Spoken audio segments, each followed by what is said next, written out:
Hello friends, Patel दीपक channel में आपનું हार्दिक स्वागत है।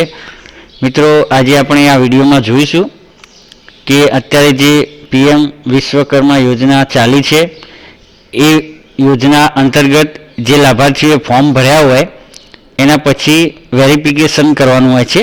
તો આ વિડીયો ફક્ત તલાટીઓ અને વહીવટદારો માટે છે।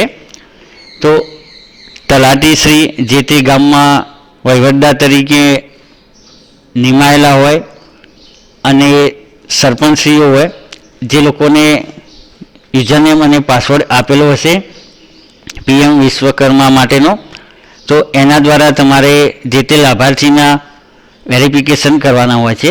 તો એ કઈ રીતે કરીશું એના વિશે આજે આપણે જોઈશું। તો સૌપ્રથમ આપણે પીએમ વિશ્વકર્મા વેબસાઇટ ઓપન કરીશું। ત્યારબાદ અહીંયા લોગિનના ઓપ્શનમાં જવાનું રહેશે। અત્યારે હું પાછળનું ડિટેલ્સ તો નહીં બતાવી શકું કારણ કે એમાં જે તે અમારા વહીવટદાર કે તલાટીશ્રીનો ઓટીપી જોઈએ છે।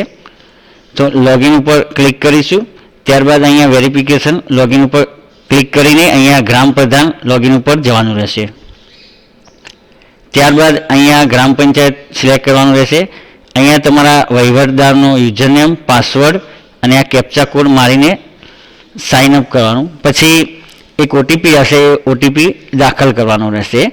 ત્યારબાદ એક પેજ ઓપન થશે, તેમાં ડાબી બાજુ એપ્લિકેશન ઓપ્શન હશે એના ઉપર ક્લિક કરીશું એટલે આપણી સામે લાભાર્થીઓના નામ બતાવશે।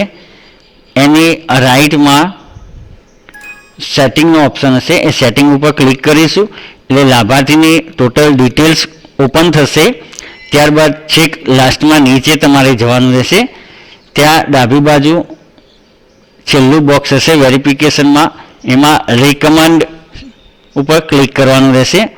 ત્યારબાદ ડેટ સિલેક્ટ કરવાની રહેશે અને સેવ કરવાનું રહેશે। ફક્ત આટલી પ્રોસેસમાં તમે પીએમ વિશ્વકર્માના લાભાર્થીનું જે વેરિફિકેશન છે એ કરી શકશો। છતાં પણ હું કોશિશ કરું છું, પાસવર્ડ જો મળે તો હું તમને લાઈવ બતાવું છું।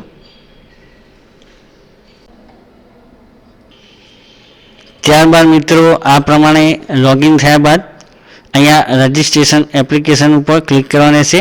તો જેટલી એપ્લિકેશનો કરેલી હશે અહીંયા બતાવશે। હવે તમારે એપ્રુવલ કઈ રીતે આપવાનું છે તો અહીંયા સેટિંગના ઓપ્શનમાં જવાનું રહેશે। ત્યારબાદ રિવ્યુ એપ્લિકેશન ઉપર ક્લિક કરવાનું રહેશે।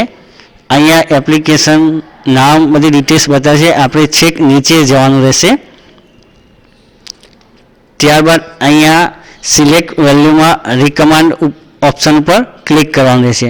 ત્યારબાદ વેરીફાઈ ડેટ અહીંયા તમે જોઈશો વેરીફાઈ ડેટ ઉપર, તો આપણે આજે કરીએ છીએ તો 22-23 એ પ્રમાણે 2-3 તારીખો બતાવશે। ત્યારબાદ સેવ પર ક્લિક આપી દેવાનું।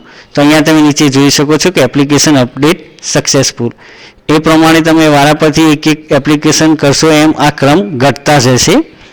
જેમ અત્યારે 12 છે એમ 11, 10 એમ કાઉન્ટ થયા કરશે અને ટોટલ એપ્લિકેશનો આ રીતે તમે વેરીફાઈ કરી શકો છો। તો હું આશા રાખું છું કે તમને આ વિડીયોમાં ખ્યાલ આવી ગયો છે। તો આપણે વહીવટદારશ્રીઓ, તલાટીશ્રીઓ, સરપંચશ્રીઓને આ વિડીયો શેર કરીએ જેથી એમને ખ્યાલ આવી જાય કે આપણે કઈ રીતે વેરીફાઈ કરવાનું છે।